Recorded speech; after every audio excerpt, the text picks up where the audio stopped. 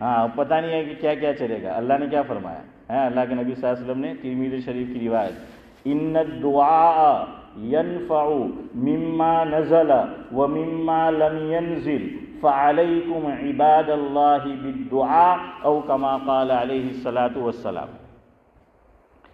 સિદ્દીકભાઈનો ચહેરો બટલાઈ રહેલો છે કે મોલસાબાવ સ્ટેશન આવી ગયું ہے. تو بہرحال آقا نے کیا فرمایا؟ مفہوم یہ ہے کہ دعا فائدہ دیتی ہے. کوئی مصیبت نازل ہو گئی، کوئی تکلیف ہے، اس کو دور کرنے میں بھی، اور ابھی نہیں آئی ہے تو اس سے پروٹیکٹ کرنے میں بھی، تو ڈبل فائدہ ہے. اور فرمایا، حضور فرما رہے ہیں فعلیکم، علیکم لازم کے لیے آتا ہے، کرنے کے لیے، لزوم کے لیے. فعلیکم یا ایھا الذین آمنوا کتب علیکم الصیام. تو کیا ہے کہ اے اللہ کے بندو دعا کو لازم پکڑو، آقا فرما رہے ہیں. اور اس کا کیا ہے؟ ڈبل فائدہ. تو اللہ مجھے بھی توفیق دے اور آپ کو بھی. تو 4 دعائیں وہ مانگا کرو، خاص طور سے میں نے آپ کو بتایا. ایک کیا دعا مانگنی ہے؟ حضور نے فرمایا تعوذوا باللہ من جہد البلاء، کہ تم اللہ کی پناہ مانگو کس سے؟ بلاؤں کی سختی سے. یہاں علماء نے لکھا اس سے وہ بلائے مراد ہے. چلے میں اسی پہ گفتگو ختم کرتا ہوں، آگے نہیں. تو کم از کم یہ دعا کہ کیا مانگو کہ تعوذوا باللہ من جہد البلاء، بلاؤں کی سختی سے. تو علماء نے اس کی کامنٹری کرتے ہوئے، تشریح کرتے ہوئے لکھا اس سے وہ بلائیں مراد ہیں کہ ایسا دکھ آدمی پہ آ پڑے جس کے بعد سکھ دیکھنا نصیب نہ ہو. ہم بولتے ہیں نا کہ بعض لوگوں کے والدین دنیا سے چلے گئے ہوتے، بیٹے کوئی امریکہ چلا گیا، کوئی یورپ چلا گیا، کوئی پناما چلا گیا، બારબેડોસ કે એના બાજીએ બિચારા મા બાપ એમ કે બહુ દુઃખ જોયું, એમ કે કેટલું દુઃખ કોઈ દાડે ઇલિયાસભાઈ સુખ જોવાનું નસીબ જ નહીં થયું. કે જો ને એના પોયરા તો બધા બધું સમજતા કાં નીકળી ગયા, બહાર નીકળી ગયા. 10 દિવસ શું થયા? ફેરવાઈ ગયા એમ કે ہیں. تو ایسی ہے. دیکھیے کتنی بہترین دعا ہے. تو علماء نے لکھا اگر کوئی ایسے دکھ میں مبتلا ہے تب بھی مانگے، اور اگر کوئی ایسے دکھ میں مبتلا نہیں ہے تو نیت یہ کرے کہ اللہ مجھ پہ ایسا دکھ نہ آئے کہ وہ جب آ جائے تو اس کے بعد مجھے سکھ دیکھنا نصیب نہ ہو. اب میں بھی جا رہا ہوں، منڈے کی فجر تک آپ کو بھی میرا چہرہ دیکھنا نصیب نہیں ہوگا. سبحان اللہ و بحمدہ، سبحانک اللہم و بحمدک، اشہد ان لا الہ الا انت.